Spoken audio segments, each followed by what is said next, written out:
ভূপতিনগর বিস্ফোরণ কাণ্ডে তদন্তে গিয়ে আক্রান্ত হয়েছে এনআইএ।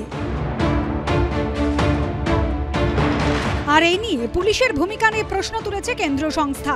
আর এবার নতুন বিতর্কে সেই ভূপতিনগর থানার পুলিশ। ভূপতিনগর থানার রিপোর্ট দেখে তীব্র অসন্তোষ প্রকাশ করলেন বিচারপতি জয় সেনগুপ্ত। আদালত রক্ষা কবচ দিলে আসন্ন লোকসভা নির্বাচন ভণ্ডুল করার চেষ্টা করতে পারে অভিযুক্ত।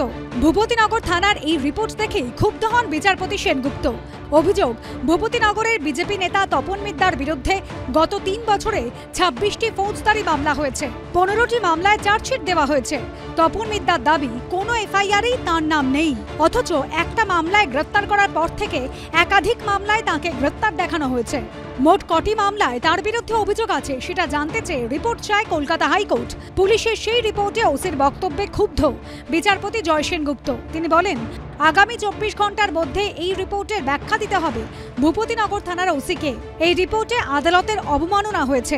এই ধরনের রিপোর্ট লেখার সাহস ওসি কি করে পেলেন? ওসিকে বলতে হবে আদালতের রক্ষা কবচের ফলে কবে কোথায় কোন নির্বাচন বানচাল হয়েছে। আমরা তপন মিদ্দার বিষয়ে যেতেই চাইছি না। মুকুল রায় যখন আমাদের দলে বেড়াতে এসেছিলেন তখন তার বিরুদ্ধে 39টা মামলা ছিল। যখন আমাদের দলে অর্জুন সিং এসেছিলেন তখন অর্জুন সিং এর গলায় 107টা মালা ছিল। তখন এরা দুজনেই ছিলেন গদ্দার, গদ্দার নাম্বার 1 আর গদ্দার নাম্বার 2। পরের ইতিহাস না বলাই ভালো। আদালতের রক্ষা কবচের পরে শুভেন্দু কি করে যাচ্ছে তো সবাই দেখতে পাচ্ছেন।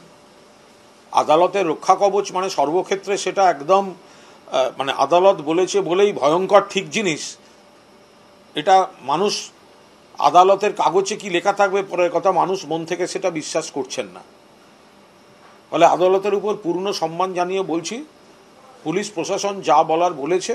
আদালতে যদি কিছু হয়ে থাকে আইনের বিষয় সরকারি আইনজীবীরা জবাব দিয়ে দেবেন। সর্বনাশা কাণ্ড হচ্ছে।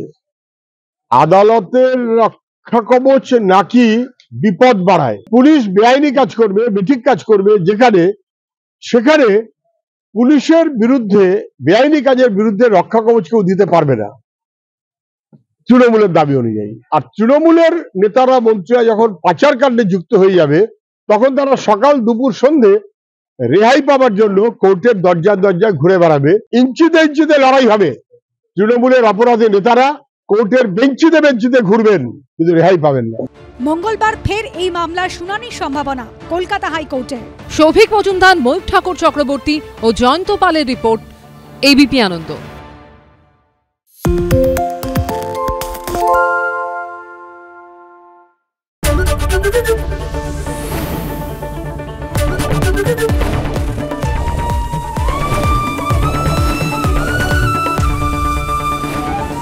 এবিপি আনন্দ, এগিয়ে থাকে, এগিয়ে রাখে।